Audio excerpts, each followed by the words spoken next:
भारत वो देश है जिसने सदियों से गुलामी झेली लेकिन कभी हार नहीं मानी। आज वही भारत अपनी सैन्य ताकत से दुनिया को दिखा रहा है कि अब हमें कोई रोक नहीं सकता। दोस्तों सोचिए, अगर कल को दुनिया के हालात बदल जाएं और बड़े देश हमें हथियार देना बंद कर दें तो क्या होगा? क्या हमारी सेना रुक जाएगी? नहीं। भारत अब उस दौर में पहुंच चुका है जहां हम कह सकते हैं हम खुद बनाएंगे, खुद उड़ाएंगे और खुद रक्षा करेंगे। आज की खबर यही बताएगी कि कैसे भारत ने आसमान, जमीन और समंदर तीनों मोर्चों पर एक साथ ऐलान किया है कि हम किसी पर निर्भर नहीं रहेंगे।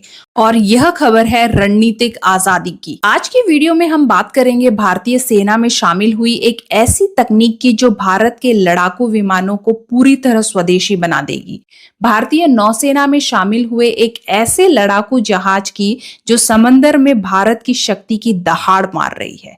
और अंत में भारतीय वायुसेना में शामिल हुए एक ऐसे मिसाइल की जो दुश्मन की सांस रोक दे। यह खबर सिर्फ हथियारों की नहीं है दोस्तों, यह खबर है भारत की रणनीतिक आजादी की। तो वीडियो में आगे बढ़ने से पहले कृपया इस वीडियो को लाइक करें और ऐसी ही और खबरों के लिए हमारे चैनल को सब्सक्राइब करें।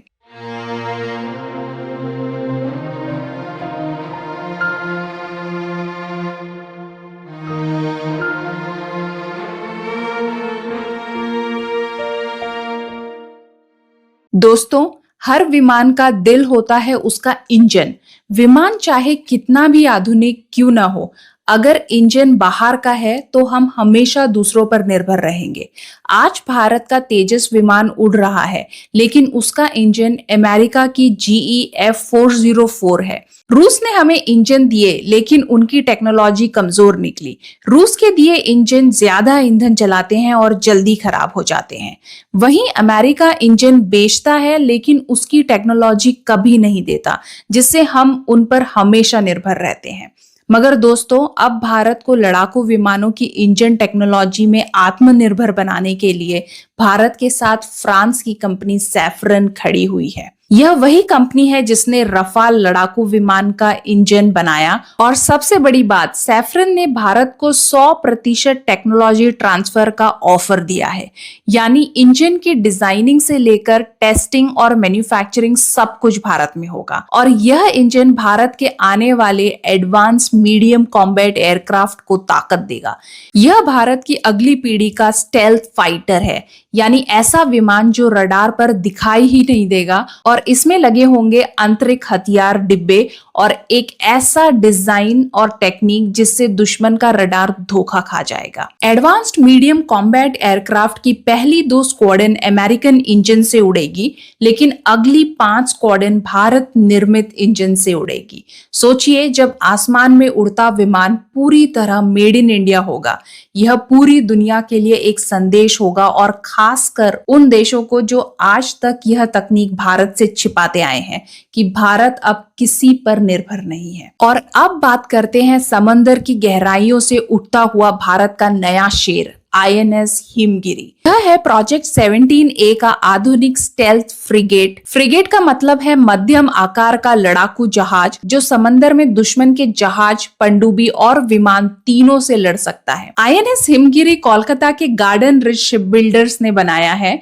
इसमें लगी है ब्रह्मोस मिसाइल जो समंदर से समंदर और समंदर से जमीन पर वार कर सकती है। इसमें है बराग 8 सरफेस टू एयर मिसाइल, एक ऐसी मिसाइल जो INS हिमगिरी से आसमान में किसी भी विमान या अन्य हवाई खतरों जैसे ड्रोन और अन्य मिसाइलों को नष्ट कर सकती है। और इन सब के साथ इसमें है अत्याधुनिक रडार और एंटी सबमरीन वॉरफेयर सिस्टम, यानी कि इसमें लगी तकनीक दुश्मन की पनडुब्बी का पता लगाने, उन पर नजर रखने, रोकने और उन्हें नष्ट कर सकती है। इस जहाज की खासियत सिर्फ हथियार नहीं बल्कि एक और खासियत यह है कि 75% टेक्नोलॉजी भारत में बनी है। यानी INS हिमगिरी सिर्फ भारत की सैन्य ताकत का ही प्रतीक नहीं बल्कि यह भारत की आत्मनिर्भरता का भी प्रतीक है। अब बात करते हैं भारत की वायु शक्ति को दुश्मनों के लिए और भी घातक बनाने के लिए भारतीय वायुसेना के पास आया है एक नया हथियार, रैम्पेज मिसाइल।